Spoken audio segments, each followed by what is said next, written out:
Nobody expected him to say a word, not a single person in that room.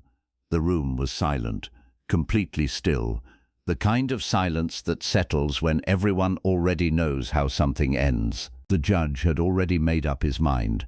The lawyers had finished their arguments. The papers were signed. The verdict was ready. Everyone in that courtroom had already moved on in their heads. They thought this was over. They thought this man was finished. They thought he would just sit there, accept it and disappear. But then he stood up, and everything changed. You see, most people in that moment would have stayed quiet. They would have looked down at the floor, swallowed their pain whole, accepted whatever was handed to them, and walked away defeated and broken. Because that is what most people do when life corners them.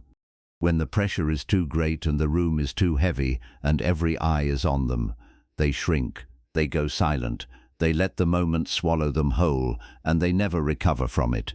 But not him. And you need to stop and ask yourself why. Because it was not luck. It was not natural talent. It was not because life had been kind to him or because he had been given advantages that others had not. In fact, life had been the exact opposite of kind to this man. He had been knocked down more times than most people ever face in a lifetime. He had lost things that most people take completely for granted. He had stood in rooms full of people who looked right through him, rooms where the decision had already been made before he walked in, rooms where no one believed in him, no one was rooting for him, and no one expected anything from him.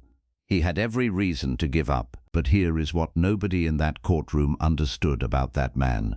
He had been preparing, not just for that day, but for every single day that came before it. Every quiet morning when no one was watching, every late night when everyone else had stopped. While others were comfortable, he was deliberately uncomfortable. While others were entertained and distracted, he was studying himself, studying his weaknesses, studying the gap between who he was and who he needed to become. While others were spending their energy complaining about what life had taken from them, he was quietly, stubbornly, and relentlessly building something deep inside himself, something that no courtroom, no judge, no verdict, and no person in that room could ever touch or take away from him. He had built his mind, and that is the war that nobody ever talks about. The real war is not in a courtroom. The real war is not on a stage or in a boardroom or on a playing field in front of thousands of people. The real war, the one that determines everything, happens in the silence of your own room at midnight. When you are exhausted and no one is watching and nothing is forcing you, and you still have to choose who you are going to be. When the easy choice and the right choice are two completely different things, and only you will ever know which one you picked. That is where identity is forged. That is where the difference between ordinary and extraordinary is actually made. And most people are losing that war before the day even begins. They reach for their phone before their feet ever touch the floor. They flood their mind with noise and distraction and the opinions of other people before they have had a single thought of their own. They drift through hours without intention.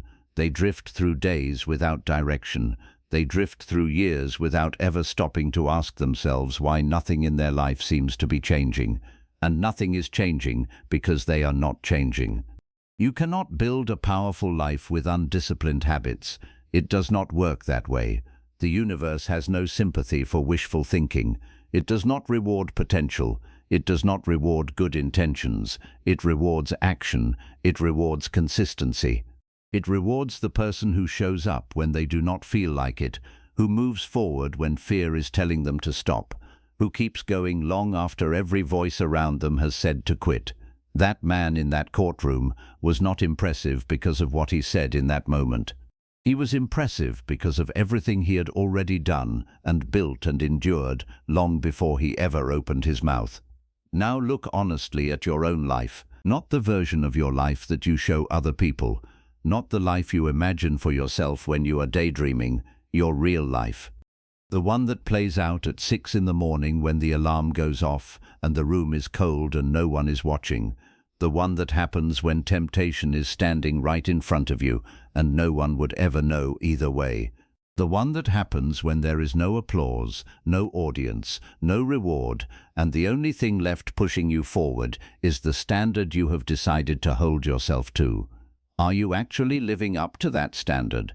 Because most people are not. Most people carry enormous dreams inside them and build incredibly small habits around them. They want a powerful result, but they are constructing a weak foundation, one small compromise at a time, one skipped morning at a time, one wasted hour at a time. And the gap between who they are today and who they are truly capable of becoming grows wider and deeper with every single day they choose comfort over growth. That gap is not just uncomfortable, it is dangerous, not because of what it takes from you today, but because of what it silently costs you 5 years from now, 10 years from now, 20 years from now. When you are standing in your own version of that courtroom, in your own defining moment of truth. And the question that faces you is no longer what do you want, but what have you actually built with the time you were given? Will you be ready for that moment? That man was ready, not because life was fair to him, not because everything worked out, but because long before that room existed, he had made a quiet, private, unshakable decision. A decision to stop seeing himself as a victim of his circumstances and to start showing up every single day as the author of his own story. He decided that his voice mattered, that his presence in a room mattered, that the person he was in the process of becoming mattered infinitely more than how comfortable he felt on any given day. And the judge had no answer for that, because you cannot argue with a man who has already faced himself completely and won. That is the most powerful state a human being can reach. Not wealthy, not famous, not admired by everyone in the room, just completely, quietly, and unshakably in command of who they are and who they are choosing to become. And that work does not begin on a stage. It does not begin in a courtroom. It does not begin when the moment arrives. It begins in private. It begins in the moments that nobody ever sees or celebrates or remembers. The early morning when you choose movement over stillness, the hard and honest conversation you force yourself to have with your own reflection. The moment you close the distractions, open the notebook, and decide that from this point forward your time means something. Stop waiting for a defining moment to reveal who you are. Build yourself so completely, so consistently, and so relentlessly that when your moment finally arrives, and it will arrive, there is nothing left to doubt, no hesitation, no second guessing, no wondering if you are enough. The version of you that commands every room it enters, that speaks with calm and weight and absolute conviction, that stands still while everything around it shakes. That version is not discovered, it is forged, and it starts right now, not tomorrow when conditions are better, not next week when you feel more prepared, not when life gets easier or the timing feels right. Right now, in this moment, with whatever you have, start.